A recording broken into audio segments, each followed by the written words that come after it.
made some mistakes. You still see me like I'm perfect. Oh no, even though some say I'm worthless, you still see me like I'm perfect. Oh, yes, I know I made some mistakes in my life. You still see me like I'm perfect. Nobody do it like you, Lord. Hey. You still see me like I'm perfect. You still see me like I'm perfect. You still see me like I'm perfect. Oh, you still see me like I'm perfect. You still see me like I'm perfect. Hallelujah. Hallelujah. What's up, everybody? Good morning. That's my homeboy. Have you tried the we go back like two flat tires in our John P. Key days together. His name is Lowell Pie. He has a new Christmas project out. If you all could go get it. I was trying to find it this morning, believe it or not, and I can't find it. So I'm going to give him a call just to see, bro, where is it? He was advertising on his page and I saw it. So I went to support, of course, and get it. The boy can sing. Hey, did you hear me? That boy can sing straight up. He's a singing beast. So if you get a chance, his name is Lowell Pie. Many of you may know him from the group, contemporary gospel group, Men of Standard. He was one of the lead singers. Just a great guy. Matter of fact, pray for him. Buried his mom yesterday or the day before. His mom passed. So send your love and your prayers up for Lowell Pie. He's popped on Coffee Time a few times to agitate me. But he's my brother. Love him and appreciate him and appreciate the gift that he is. The boy can just naturally sing. You hear what I'm saying? He's from the D, Detroit, that is. So when you get a chance, go download his music. So this morning, let me say good morning to all who are on all of the platforms. We had a good time last night. We had a lot of stuff we had to unpack. I think we did a pretty good job with getting it out. And those of you that came to hang out with me and stayed on to the very end, man, you're the real MVP. It was a long live. And we're grateful to be alive this morning. Grateful to be walking in the land of the living. Let me do my good morning. Stacy Walker, what's up, girl? Karen Anderson, good morning. Ting. Trina Salisbury, good morning. Lynette Lil Walcott, good morning. Lynette. Lynn is what I'm going to call you. Joanne, God's chosen vessel, good morning. Michelle Byers, good morning. Sean Brooks, good morning. Joanne, God's chosen vessel, started a watch party. My friend, I appreciate that. Good morning. And Tina White McPherson, good morning. Good morning to everybody else that has logged on and I cannot see you. If you say something to me, I'll be able to acknowledge you. If not, just good morning. So this morning we're going to talk about learn how to love her. Learn how to love her. I think it's a great topic because I was telling a friend on last night. As a matter of fact, I was telling those of you that were on the live last night that we use a word in the way that we want to use it, and the word has multiple definitions. Context is everything, and love is not something that we master. Love is something that we learn. I'm going to say that again. Love is not something that we master. Love is something that we learn. When we look at what love is, my most favorite definition of love is 1 Corinthians chapter 13. If you want to know what love is, that's where you need to go. That's where you need to be. 1 Corinthians chapter 13, because it tells us exactly what love is. And if you are not doing 1 Corinthians chapter 13, you are an injustice to the recipient of your love. So love has a giver, and then love has a recipient. And you want to be caught in the place where you're doing the right thing when it comes to love. This morning, I want to focus on loving the woman. Again, I believe that the woman has and receives such a bad rap. She does so much to help our world. She does so much to help humanity, and she very rarely receives little to any credit at all, because of how our world has been framed. But you're going to see in this last hour, you're going to see women rise to the top in a tremendous fashion and form, primarily because it's their time. It's time for the woman to reign. We see that in the most powerful office in the world for the first time in our nation's history. We don't just have a woman vice president. We have a black woman. Listen here. We have a black woman.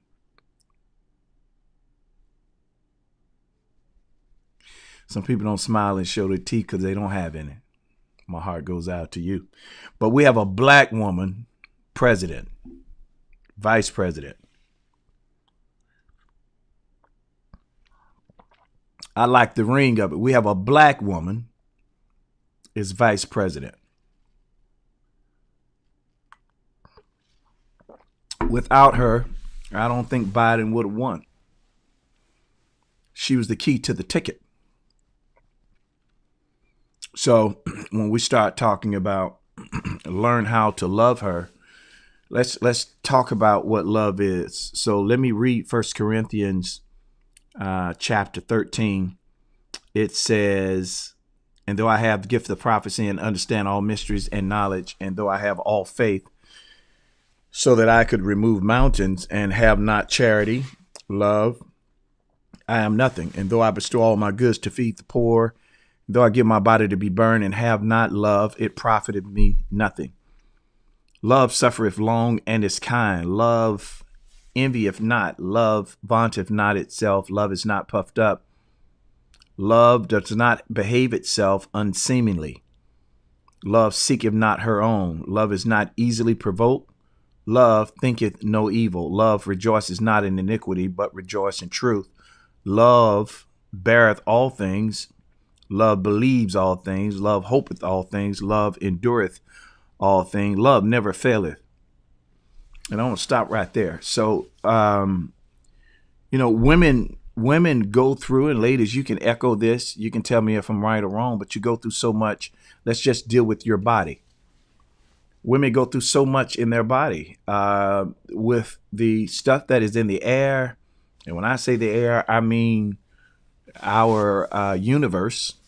There are certain things, chemicals in the air that trigger certain emotions. There are things that causes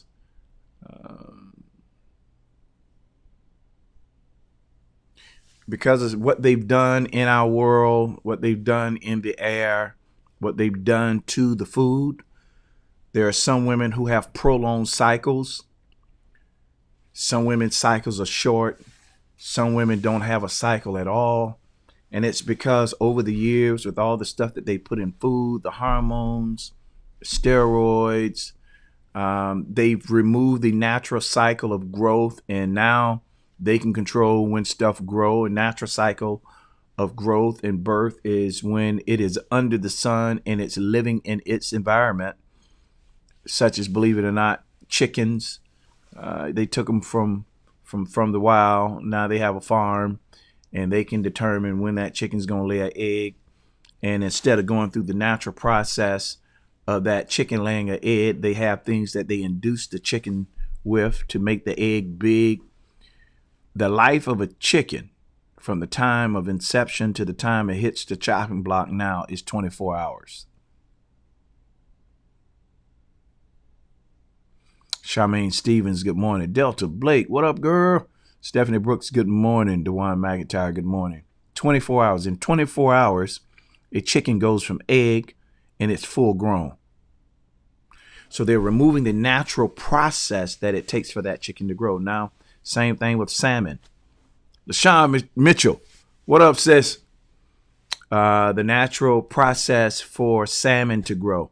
They have farms where they basically make the eggs and cause that fish to grow. And it's in 48 hours that salmon is grown. Well, when you take those things that they've done to the food, we eat that food, we digest that food. It affects all of us differently. But for the woman, it bothers her hormones. So she might smile at you today, might get cut tomorrow. And a great contributing factor is the foods that we eat. It's the body not getting what it needs. The body was not made for some of this poison that they are putting out. So it requires for us to be more understanding, for us to be more patient, because the things that are happening to a woman's body, it's unnatural. She can't control it. She has to eat. So it triggers other stuff. So you have gallbladders have to be removed. There are cysts that grow.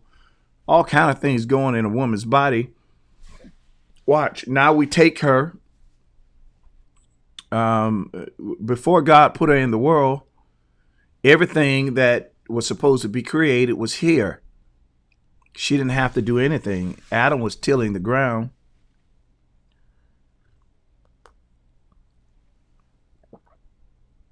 God waited until everything was done before he placed the woman here. But in today's times and in modern day societies, the woman has more responsibility than ever before. And because of the responsibility that she has in maintaining the family, she works full time. She's in school.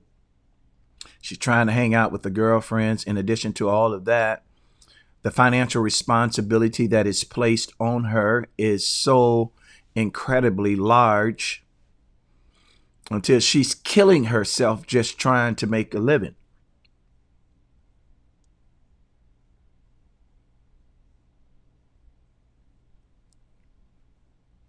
She's killing herself trying to make a living. In many cases, especially the black woman, because she's a double minority. And in many cases, the black woman is suffering because she doesn't have the quantity of love that she needs to survive.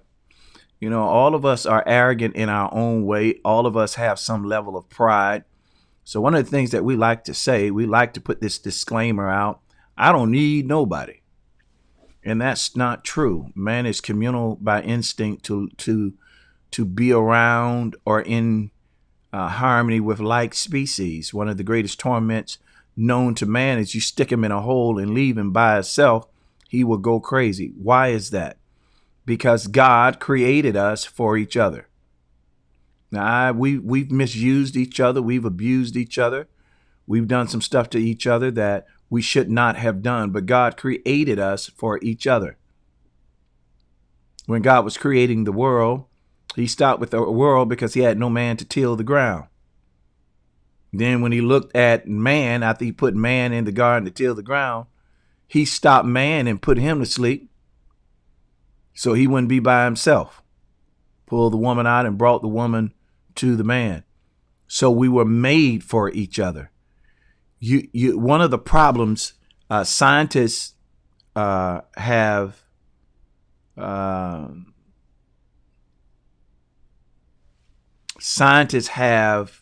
discovered one of the biggest problems in the world with humans is we lack the human touch. You need somebody to put their human hands on you. Love that we have for each other is a necessity. It's not a luxury. We're forced to live without it. So living without it creates its own dysfunction, and that dysfunction becomes our norm. And we train our soul how to live beneath the dysfunction of operating with a lack of love. And because we train our soul to do it, we become professional at it. But that's not how God created us, and that's not how it's supposed to be. So women, let me help you out, sisters. You were created to love.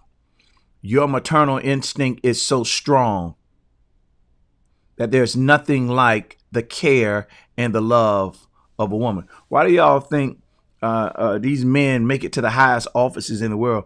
They ain't in the camera talking about, hey, daddy. Hi, mom.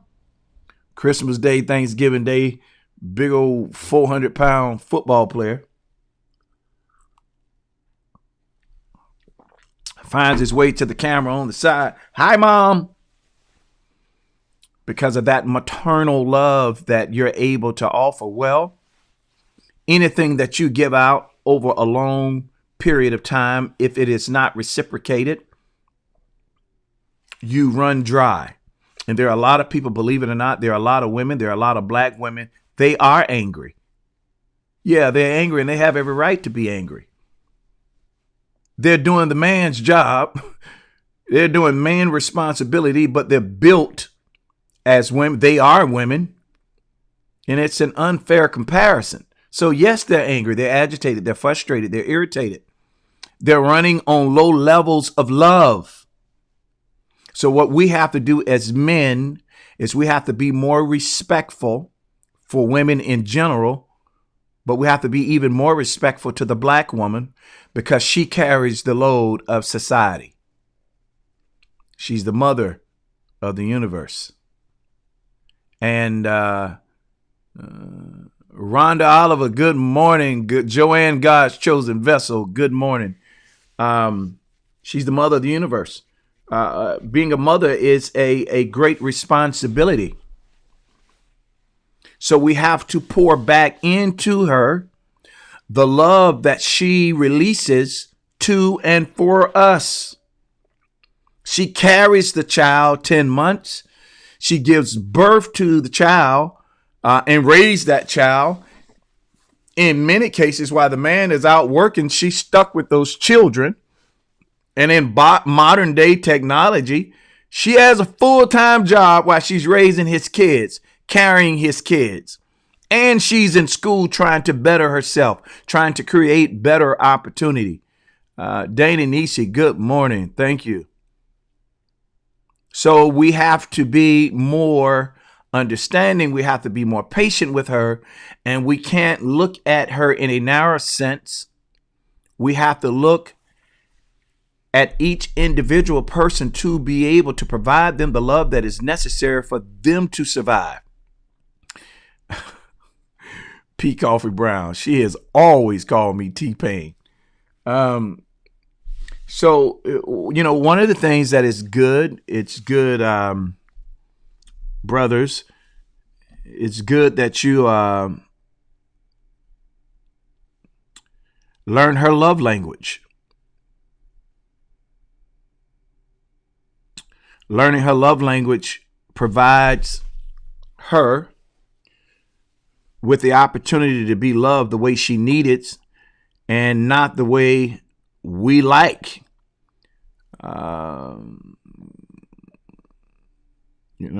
For some, it's the physical touch. For some, it's words of affirmation. The 5 Love Languages is a great book to read, by the way, by Dr. Gary Chapman. For some, it's acts of service.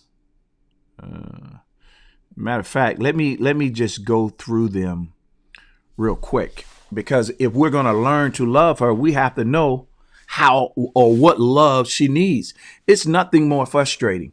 If I come to your house or I come in your presence and I'm hungry and all I eat is fruits and vegetables and you offer me a steak, even though the steak costs a lot of money, even though it was well prepared. That's not what I eat. You need to give me what I eat. And we all eat different things. So in the same way that we would wish for others to care for us as it relates to our physical diet, there is a diet of love that we're supposed to give to her. And you won't learn her love language unless you are careful to pay attention to details. The devil's in the details. Details make the difference. You've got to study her. You got to listen to her. You do. You have to learn her heartbeat. So one of the love languages is words of affirmation. This love language expresses love with words that build up your partner. Verbal compliments. It doesn't have to be complicated. The shortest and simplest phrases can be the most effective. She puts on a dress, you pay attention to what she has on, and you compliment her. Tell her, that dress looks incredible on you. Say it from the seat of your soul so that it is graced with meekness and love. Believe it or not, there is power in authenticity. You're not just talking to her and telling her or complimenting her to get her out of the door. If there's no heart behind it, then you need to keep your words to yourself. You have to find things in her. If her love language is words of affirmation, you have to find things in her to affirm. Why do you love her? Why do you think she's great? What does she possess? What does she bring to the table that causes you to feel the way that you feel? Remind her of the queen that she is. You're beautiful. You're like a melody. You're like a love divine. The very sight of you just shocks my mind. You got to be creative, be poetic. Write to her. Say these words to her. Make sure she can hear you say them to her. Send it in a text as well, an email.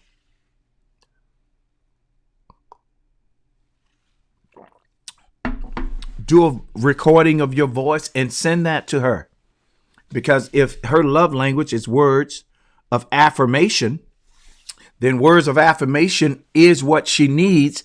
And the love that she has given out, the love that she gives out, when you compliment her love language, you restore her, you rebuild her. And when you rebuild the woman, listen to me, she will make everything all right. Acts of service is a love language. Acts of service, actions basically speaks louder than words. She likes words of affirmation, but what does it for her is seeing those words in action. This love language expresses itself by doing things that she would like. Cooking a meal, doing the laundry, picking up a prescription are all acts of service. They require some thought, time, and effort. All these things should be done with positivity and with your partner's ultimate happiness in mind to be considered as an expression of love. Actions out of obligation or with a negative tone are something else entirely. So it's not just you doing these acts of service, but it's you doing them with a great attitude because you're wanting to show her how much you love her. It should bring some level of happiness to you to serve her and give her the type of love that she needs. If her normal routine is to come home from work, go get the kids, after she gets the kids, she goes to the grocery store, then she goes home to prepare a meal. Acts of service would be, hey, sweetheart, give her a call at work. Hey, baby, hopefully you're having a great day. When you get off work today, don't worry about picking up the kids. I've got it. Don't worry about going to the grocery store. Big Daddy got it. Don't even worry about cooking. Just make it home. And this is not a one-off. You can't do this once a year. This should be continual. It should be ongoing. One of the problems that I personally have with Valentine's Day, I hate it. I really do. And here's why. It trains us how to be hypocritical. What you do on Valentine's Day, you should be doing all the time. Society shouldn't have to set aside a day for you to love the one you're with and be with the one you love and show act of kindness. So acts of service is finding the things that she would normally do and you filling in the gap, doing it for her on a regular basis. Babe, I know you've been working all week. I know it's been a tough week for you. I don't want you to cook it all this week. We'll order out. I'll cook. We'll figure it out. I want you off your feet. When you get home, put your feet up. And then you get some lotion, get some oil, and massage her feet. Tending to her through acts of service, if that is her love language, it not only comforts and fills her heart and expresses your love to her, but it also causes her to relax and release the tension that she's gained in a day, in a week, in her life. And it shows how endearing and caring you are towards her, and it causes her to fall in love with you all over again. Give her a massage. Find out how she likes to receive that acts of service. It should be more than just the bedroom. In fact, if you're dealing with the ladies, sex doesn't start in the bedroom, sir. It starts with finding out her love language and giving her that through the run of a day. If you speak her language of love through the course of the day, by the time the night comes, oh, that waterfall is falling. Oh, yeah, you won't have to ask for it. She'll put it on you. Come on through here. Number 3, we're talking about the love languages. Learn how to love her. Receiving gifts. Receiving gifts.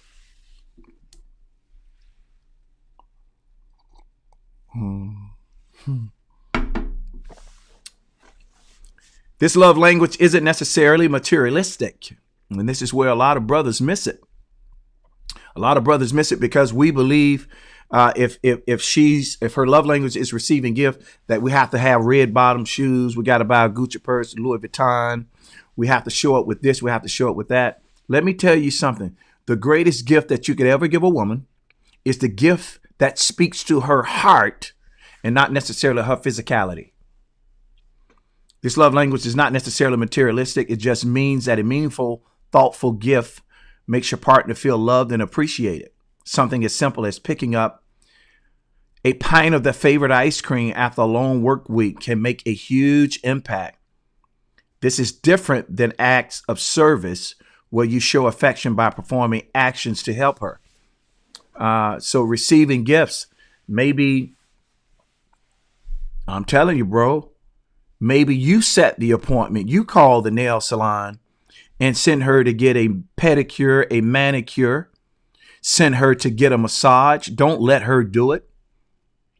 Be creative in giving her the gifts. I'm going to tell you what's a good one. Text her at work.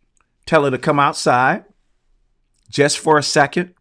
You hand her an envelope, and inside of that envelope is her reservations to get her pedicure, her manicure, and a massage. Tell her she's not driving there. You've ordered an escort service to take her there. They drop her off. You pick her up. You take her home or take her to a hotel, rent out a suite, and pamper her. Have dinner, private dinner with you and her. Not to get sex, bro. Just to show her how much you care about her. Her receiving those gifts, boy, she'll ride your bone off. Trying to tell you. Her knowing that you are thoughtful enough, caring enough, and creative enough to give her the smallest gift makes a